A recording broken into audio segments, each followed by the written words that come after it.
Good evening, Krishna Rao garu. Welcome to IYRTalks English edition. For every performance, there is an assessment. Like this, Operation Sindoor was a very good success as far as the Indian's defense sector is concerned. But even after the success also, there is a SWOT analysis that has been made, and there is a discussion in the presence of the Union Defense Minister by the three chiefs of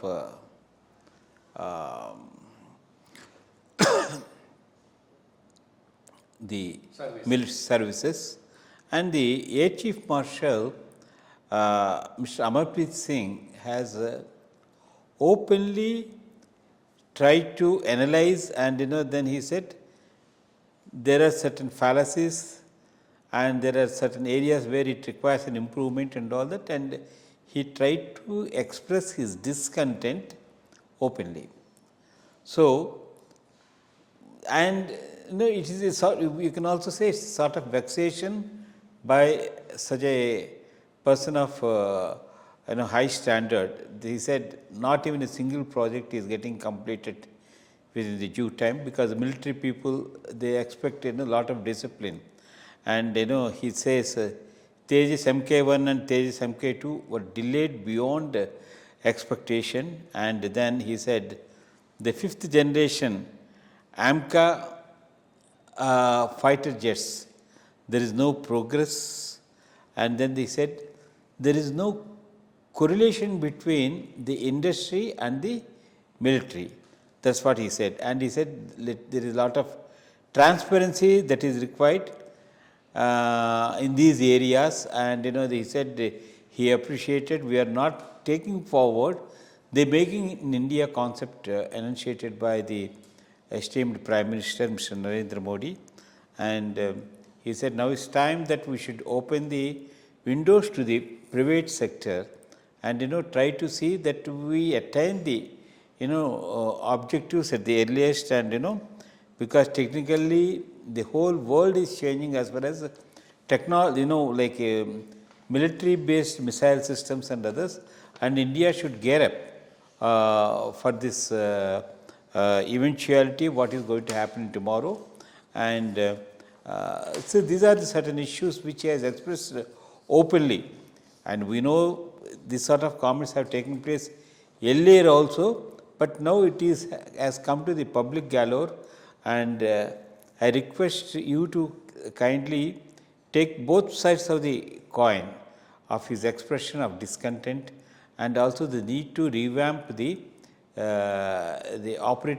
military operation systems. Yeah, I mean, this is a very, very significant comments coming from the Air Chief Marshal, and not once, but in a series of places. Earlier also he mentioned this. Every time he seems to be venting out his frustration. Basically, it looks like a venting out of his frustration with the way the system is functioning. So that raises a question: is the security of this country becoming a prisoner in the hands of the PSU defense units?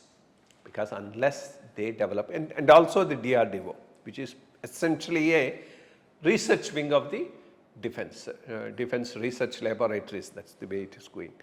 Unless they develop new ones and then they are made operationalized, and that is done in great coordination with the Army, the Navy and the Air Force, there is going to be a serious problem, and it should be perfect coordination between the research wing, the actual manufacturer, and then the Army. The system as now is, the research is confined to DRDO. The actual manufacture is mostly done by the ordnance factories, which till recently were under the government. Now they are corporatized and then supplied to the Army or to the Air Force or wherever the requirement is there. And the probability of rejection of some of them in the Army or in the Air Force, and not finding them suitable to their operations is a major issue. There's another angle also. Another angle is quite a number of them would prefer to buy it from abroad. That's a lobby. It's a very strong lobby, and quite a number of retired military officers, generals operate in this lobby. And there are huge commissions. Politicians will also be interested in this.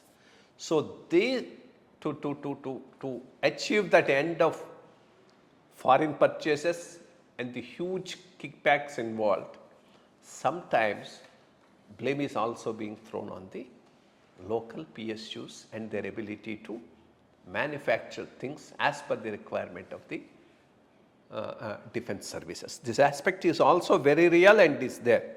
In fact, I used to sometimes joke, if you go as a Secretary Defense Government of India, either you go as a governor post-retirement or you land up in a CBI case. Both are a possibility. So that's the way most of these purchases are happening, right from Bofors, August. I mean, everything is coming out one by one. So that's very important factor. But more importantly, that the PSUs are also becoming white elephants without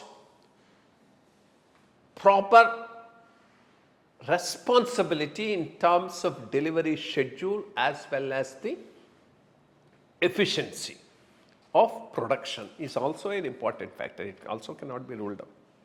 Not that the PSUs are angels and the army is bad, or army is angels and the defense forces are angels and PSUs are bad.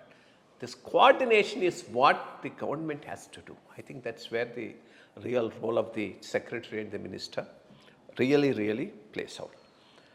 More importantly, any day you have to involve the private sector, then only it will grow. I mean, then the production will get done at a totally different level and at a different time.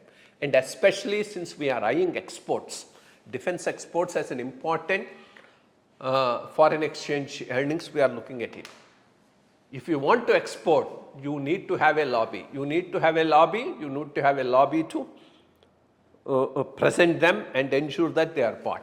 That PSUs may not be in a position to do it. The private sector will be in a better position to do it.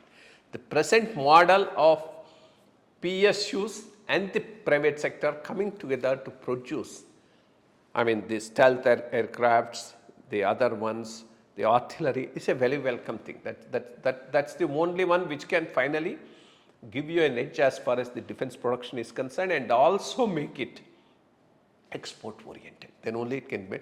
And you have very important companies which have come up to very good stage, like the L&T is an important defense manufacturers, and Bharat Forge, that Baba Kalyani I think is a company, they are already there. So all of them can make a very important contribution in this, and both should go together and meet. Of course, even the contours of the warfare is also changing. Now it's going to be more drone dependent, low scale, low cost, high proliferation warfare instead of huge bombers going and bombing it. So I think we'll also have to get adopt for that, and a lot of innovation, startups. That's the way forward should be. Let's hope that India, after all this experimentation and of strength, tomorrow will become one of the the best source of procuring these equipment even for the outside.